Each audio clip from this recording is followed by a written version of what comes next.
Hello everybody and welcome to my another episode of অনন্যার সাথে মনের কথা। আজকের বিষয়টা হলো একাকিত্ব বা লোনলিনেস।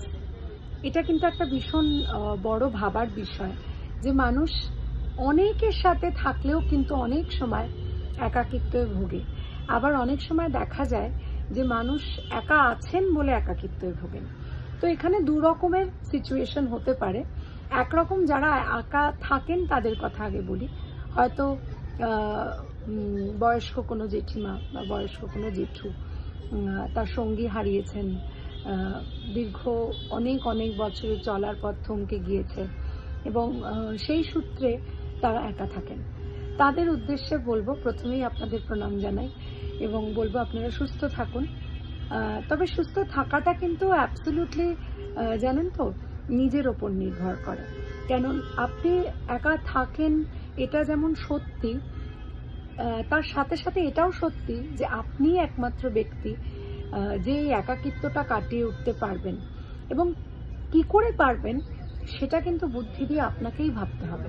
যেমন ধরুন আপনি একা থাকেন, হয়তো সকালের দিকে কিছু মানুষ আসছেন, আপনার সাথে কথা বলছেন, তারা নিত্য কাজের জন্য আসেন, হয়তো বা গাড়ির ড্রাইভার হতে পারেন সেই দাদা, বা যে দিদিটি বাড়িতে কাজ করেন তিনি হতে পারেন। সেক্ষেত্রে আপনার সকালটা হয়তো কিছু মানুষের কথার মাধ্যমে কাটছে বা কিছু মানুষের সঙ্গে কাটছে, কিন্তু তারপর থেকে আপনি হয়তো একাকিত্ব বোধ করছেন। কি করবেন? আমার মনে হয় আপনার শরীর যেটা পারমিট করবে, অর্থাৎ আপনার যদি চোখে খুব বেশি স্ট্রেস না পড়ে তাহলে একটু ভালো মতো সিনেমা দেখুন যেটা আপনার ভালো লাগে।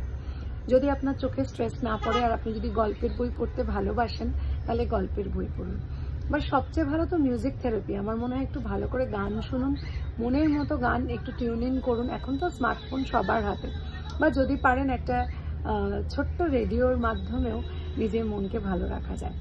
তো এই গেল একাকিত্বের কথা। যারা সত্যি সত্যি একা থাকেন তাদের উদ্দেশ্যে বলবো ভালো থাকুন, কারণ মন ভালো রাখা কিন্তু একমাত্র এমন একটা জিনিস যেটা আপনি নিজে পারবেন করতে, নিশ্চয়ই পারবেন।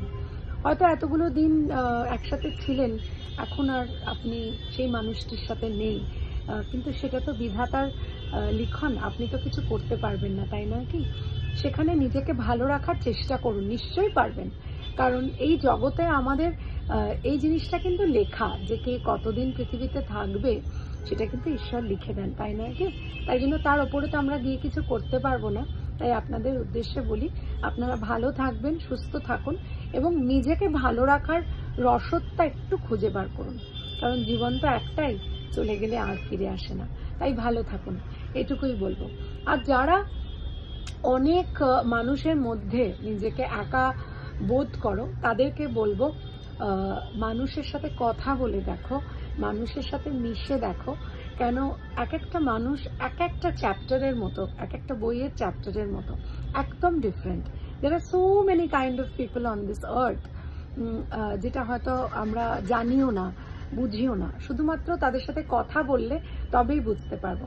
তো অনেক মানুষের মাঝখানে যাদের একাকিত্ব বোধ হয় তাদের হয়তো মনে হয় আমি কি কথা বলতে পারবো, আমি কি এই যোগ্য যে এই জায়গায় এসে কারোর সাথে গল্প করব, বা এখানে কি কেউ আমার মনের কথা বুঝবে?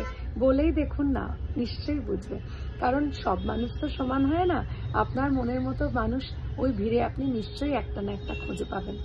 তাই আমি তাদের উদ্দেশ্যে বলবো, যারা সকল মানুষের মধ্যেও নিজেকে লোনলি বোধ করো বা নিজেকে একাকিত্বের মধ্যে ঠেলে নিয়ে যাও ভিড়ের মধ্যে থেকেও, তাদেরকে বলবো একটু কথা বলো, একটু হাসো, মানুষের সাথে একটুখানি শেয়ার করো নিজেদের ফিলিংস।